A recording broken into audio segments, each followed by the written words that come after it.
চারটি কাজ তোমরা নামাজের ভিতরে ছেড়ে দিবে না। এক নম্বর কাজ, যখন তোমাদের ইমাম নামাজের ভিতরে গায়রিল মাগদুবি আলাইহিম ওয়ালাদ-দাল্লিন বলে, তখন তোমরা আমিন বলা ছেড়ে দিবে না। আমিন বললে জিন্দেগির গুনাহ যিনি মাফ করে দেয় তিনি কে? দুই নম্বর আমল করতে হবে, তোমাদের ইমাম সাহেব যখন সামি আল্লাহু লিমান হামিদা বলে, তখন তোমরা রব্বানা লাকাল হামদ, কেবলমাত্র শুধুমাত্র একজনের জন্য প্রশংসা করতে হবে, তিনি কে?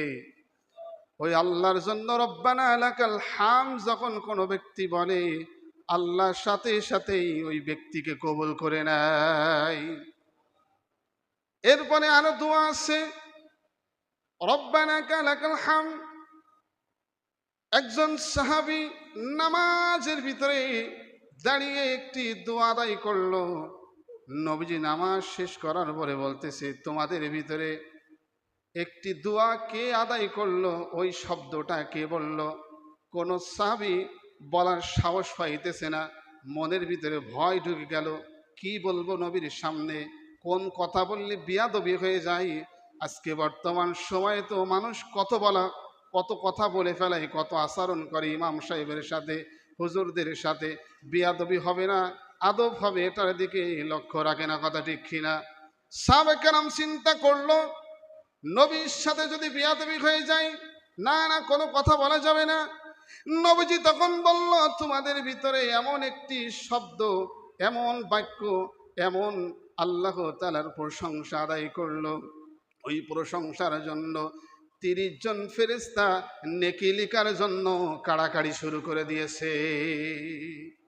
হামদান কাসীরান তাইয়িবান মুবারাকান ফিহি। তাহলে রব্বানা লাকাল হামদ এই শব্দের পরে যদি কেউ বলে হামদান কাসীরান তাইয়িবান মুবারাকান ফি, এই শব্দটা বলার সাথে সাথে 30 জন ফেরেশতা ওই ব্যক্তির নেকিগুলো লেখার জন্য মারামারি লাগিয়ে দেয়। এটা 3 নম্বর আমল। 2 নম্বর আমল, সামি আল্লাহু লিমান হামিদা বলার পরে সবাই বলবে রব্বানা লাকাল হামদ। 3 নম্বর আমল, হামদান কাসীরান তাইয়িবান মুবারাকান ফিহি। 4 নম্বর আমল, এটা খুবই গুরুত্বপূর্ণ আমল।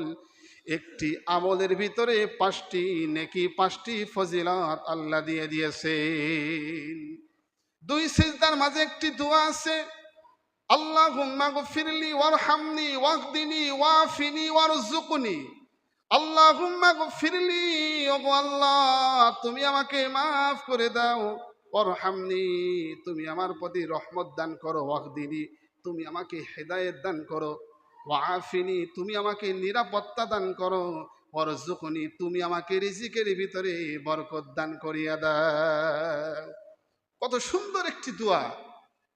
2 সেজদার মাঝে